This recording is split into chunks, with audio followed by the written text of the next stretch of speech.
Hi welcome back to Krupa Gowda cooking world. ನಾನು ಇವತ್ತು ತೋರಿಸ್ತಿರೋಂಥ recipe ಬಂದು ಹೇಗೆ ಮಸಾಲ. ಬನ್ನಿ ಹೇಗೆ ಮಾಡೋದು ಅಂತ ನೋಡೋಣ. ಒಂದು ಕಡಾಯಿ ತೊಗೊಂಡಿದ್ದೀನಿ. ಕಡಾಯಿಗೆ 2-3 ಸ್ಪೂನಷ್ಟು ಕುಕ್ಕಿಂಗ್ ಆಯಿಲ್ ಹಾಕ್ಕೊಂಡಿದ್ದೀನಿ.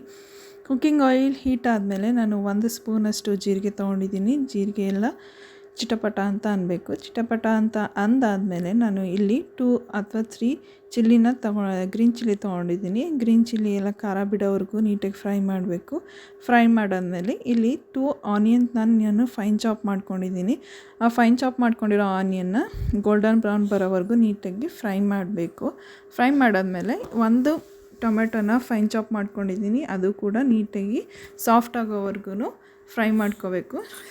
ಟೊಮೆಟೊ ಬೇಗ ಸಾಫ್ಟ್ ಆಗಬೇಕಂದ್ರೆ ಸ್ವಲ್ಪ ಉಪ್ಪು ಹಾಕ್ಕೊಂಡ್ರೆ ಬೇಗ ಸಾಫ್ಟ್ ಆಗುತ್ತೆ. ನೆಕ್ಸ್ಟು 1 ಸ್ಪೂನಷ್ಟು ಜಿಂಜರ್ ಗಾರ್ಲಿಕ್ ಪೇಸ್ಟ್ ಹಾಕ್ಕೊಂಡಿದ್ದೀನಿ. ಅದು ಕೂಡ ಹಸಿ ವಾಸನೆ ಹೋಗೋವರೆಗೂ ನೀಟಾಗಿ ಫ್ರೈ ಮಾಡ್ಕೋಬೇಕು.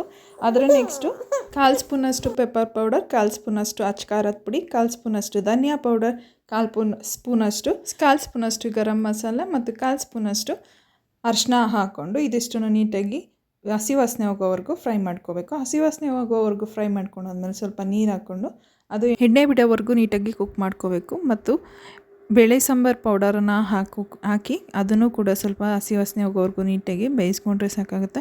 ನೆಕ್ಸ್ಟು ಬಾಯ್ಲ್ ಮಾಡಿರೋ ಅಂಥ ಎಗ್ನ ನಾನು ಇಲ್ಲಿ ಕಟ್ ಮಾಡಿದ್ದೀನಿ. ಹಾಫ್ ಕಟ್ ಮಾಡಿ ಅದು ಕೂಡ ಎರಡೂ ಕಡೆ ನೀಟಾಗಿ ಬೇಯಿಸ್ಕೊತಾ ಇದ್ದೀನಿ. ಮೀನ್ಸ್ ಮಸಾಲ ಎಲ್ಲ ಹೇಗೆ ಹಿಡಿಬೇಕು ಅಲ್ಲಿ ತನಕ ನೀವು ನೀಟಾಗಿ ಲಿಡ್ನ ಕ್ಲೋಸ್ ಮಾಡಿ ಬೇಯಿಸ್ಕೋಬೇಕಾಗತ್ತೆ. ಒಂದು ಕಡೆ ಬೇಯಿಸ್ಕೊಂಡಾದ್ಮೇಲೆ ಮತ್ತು ಲಿಡ್ನ ಓಪನ್ ಮಾಡಿ ಇನ್ನೊಂದು ಕಡೆ ಅದನ್ನು ಫ್ಲಿಪ್ ಮಾಡಿ ಎರಡೂ ಕಡೆ ಕೂಡ ನೀಟಾಗಿ ಮಸಾಲ ಹಿಡಿಯೋ ಥರ ನೀಟಾಗಿ ಬೇಯಿಸ್ಕೊಂಡು ನೆಕ್ಸ್ಟ್ ಗಾರ್ನಿಷಿಂಗಿಗೆ ನೀವು ಕೊತ್ತಂಬರಿ ಸೊಪ್ಪನ್ನ ಹಾಕ್ಕೊಂಡ್ರೆ ಎಗ್ ಕರಿ ತುಂಬ ಚೆನ್ನಾಗಿರುತ್ತೆ. ಇದನ್ನು ಒನ್ಸ್ ಟ್ರೈ ಮಾಡಿ ಹೇಗಿತ್ತು ಅಂತ ಕಮೆಂಟ್ ಮಾಡಿ. ಇದನ್ನು ನೀವು ಚಪಾತಿ ಜೊತೆ ತಿನ್ಬೋದು. ಸೈಡ್ ಡಿಶಾಗಿ ರೈಸ್ ಜೊತೆನೂ ಕೂಡ ಸರ್ವ್ ಮಾಡ್ಬೋದು. ಒನ್ಸ್ ಟ್ರೈ ಮಾಡಿ ಇದು ಹೇಗಿತ್ತು ಅಂತ ಕಮೆಂಟ್ ಸೆಕ್ಷನಲ್ಲಿ ಕಮೆಂಟ್ ಮಾಡಿ ತಿಳಿಸಿ. ಗಾರ್ನಿಷಿಂಗಿಗೆ ನೀವು ಕೊತ್ತಂಬರಿ ಸೊಪ್ಪು ಹಾಕ್ಬಿಟ್ಟು ನೀಟಾಗಿ ಸ್ವಲ್ಪ ಅದನ್ನು ಮೀನ್ಸ್ ಮಿಕ್ಸ್ ಮಾಡ್ಕೋಬೇಕಾಗುತ್ತೆ. ಕೊತ್ತಂಬರಿ ಸೊಪ್ಪು ಹಾಕಿ ಮಿಕ್ಸ್ ಮಾಡಿದ್ರೆ ಅದರ ಟೇಸ್ಟೇ ತುಂಬ ಡಿಫ್ರೆಂಟಾಗಿರುತ್ತೆ, ತುಂಬ ಚೆನ್ನಾಗೂ ಕೂಡ ಇರುತ್ತೆ. ಇದನ್ನು ಒಂದ್ಸಲ ಟ್ರೈ ಮಾಡಿ ಹೇಗಿತ್ತು ಅಂತ ಕಮೆಂಟ್ ಸೆಕ್ಷನಲ್ಲಿ ಕಮೆಂಟ್ ಮಾಡಿ ತಿಳಿಸಿ. Thank you for watching my videos. For more ಈ videos subscribe to my channel and share with your families.